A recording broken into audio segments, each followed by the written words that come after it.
자녀들아 너희 부모를 주 안에서 순종하라. 이것이 옳으니라. 내 아버지 어머니를 공경하라. 이것이 약속 있는 첫 계명이니 이는 내가 잘되고 땅에서 장수하리라. 또 아비들아 너희 자녀를 노엽게 하지 말고 오직 주의 교양과 훈계로 양육하라. 에베소서 6장 1절에서 4절까지 말씀을 봉독했습니다. 이스라엘 백성들과 한국 사람들이 가지고 있는 여러가지 문화적인 동질성, 종교적인 동질성, 이러한 것을 지금 말씀을 드리고 있는 중에 오늘은 이스라엘 사람들의 교육 이념과 우리 한국 사람들의 교육 이념을 중심해서 말씀을 드리고자 합니다. 우리 한국 사람은 대한민국 교육법 제1조에서 49년 12월 31일에 이렇게 되어 있습니다. 교육법은 홍익인간의 이념 아래 모든 국민으로 하여금 인격을 완성하고 자주적 생활 능력과 국민으로서의 자질을 교육하게 하며 민주국가 발전에 봉사하며 인류 공영의 이상 실현에 기여하게 함을 목적으로 한다. 이 대한민국 교육기본법 제2조 교육 이념이 이제 2007년 12월 21일 다시 만들어졌는데요. 조금 다르게 얘기했습니다.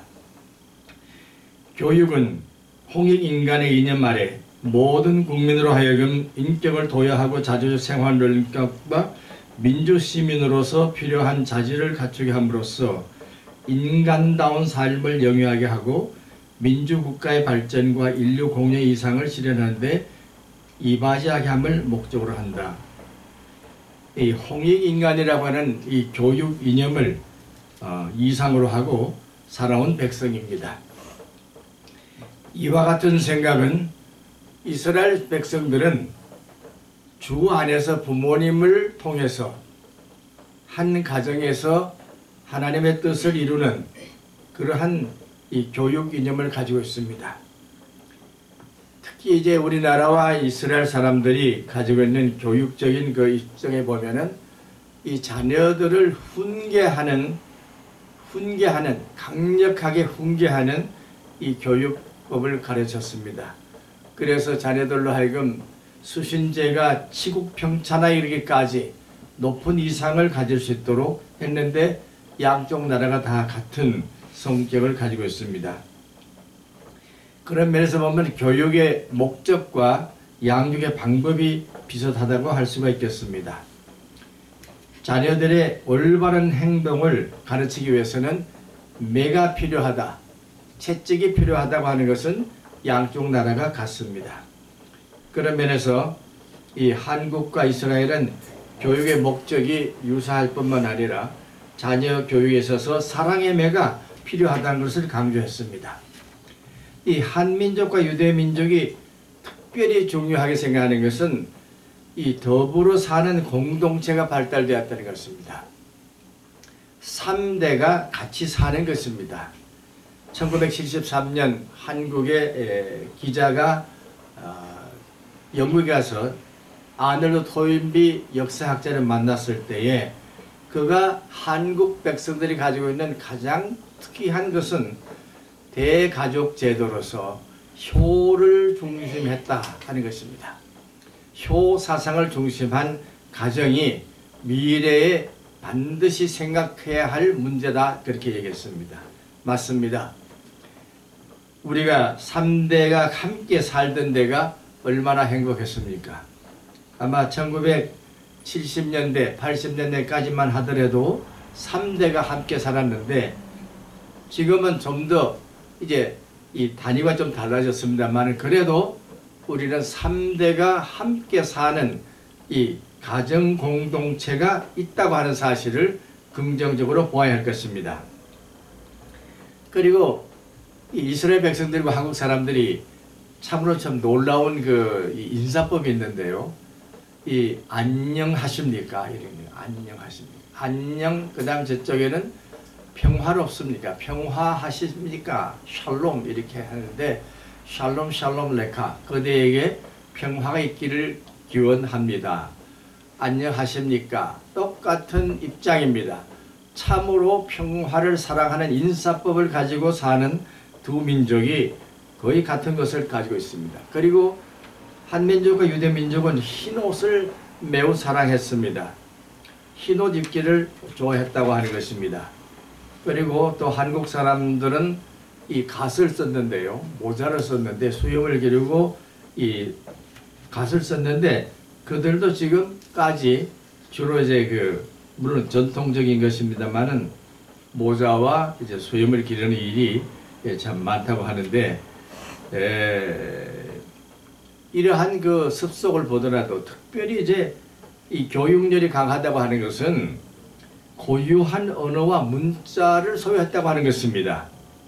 유대인들은 잃어버린 히브리어를 고대 히브리어를 현대어로 만들어서 지금 새로운 그 언어를 사용하고 있을 만큼 언어에 대한 문자에 대한 확고한 신념을 가지고 있습니다.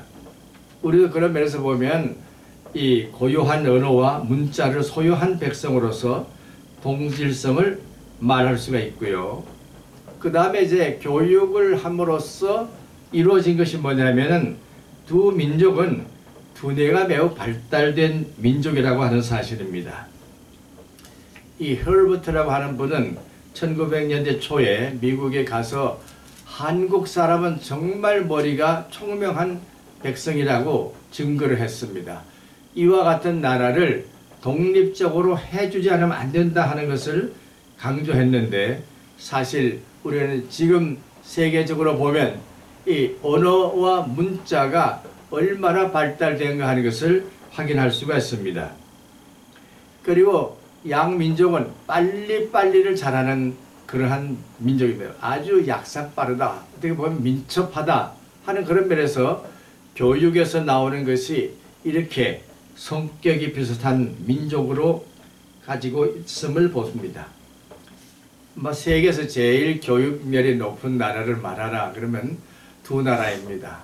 한국과 유대민족이 제일 교육열이 높은 그러한 나라인 것입니다.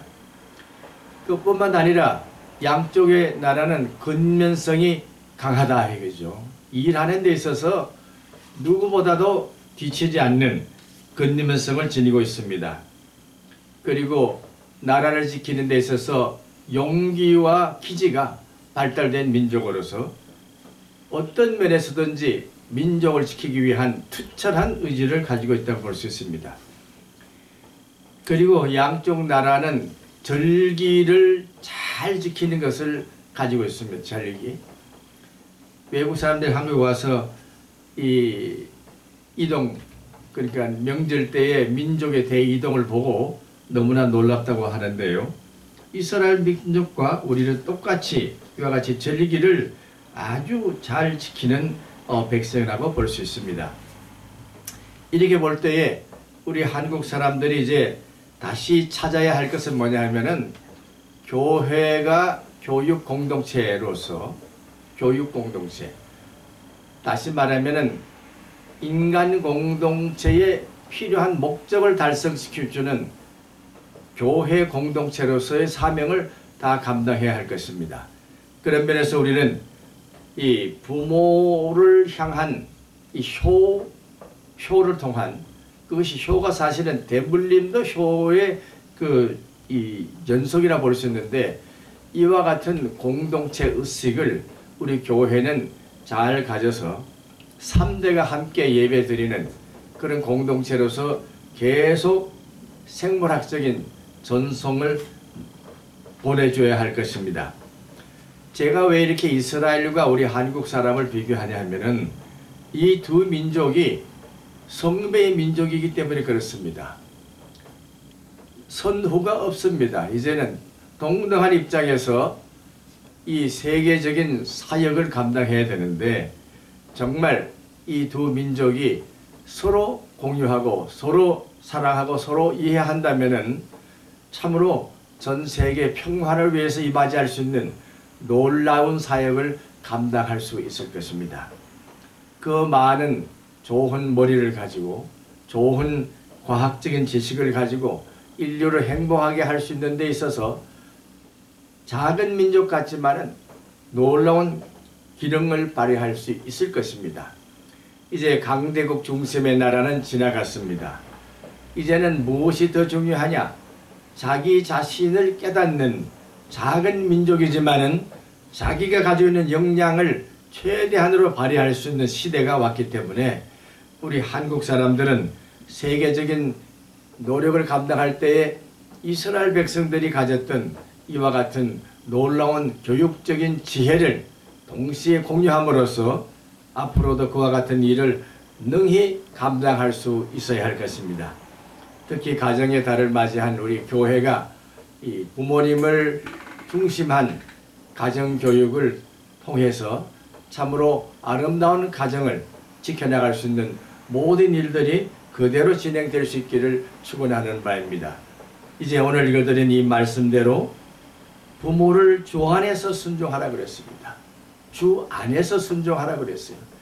주님을 한 하나님을 모신 가정 속에서 이렇게 좋은 일을 감당하라고 한 것입니다. 이와 같은 일이 우리 자손들에게 그대로 임해주기를 주님의 이름으로 축원하는 바입니다. 아멘.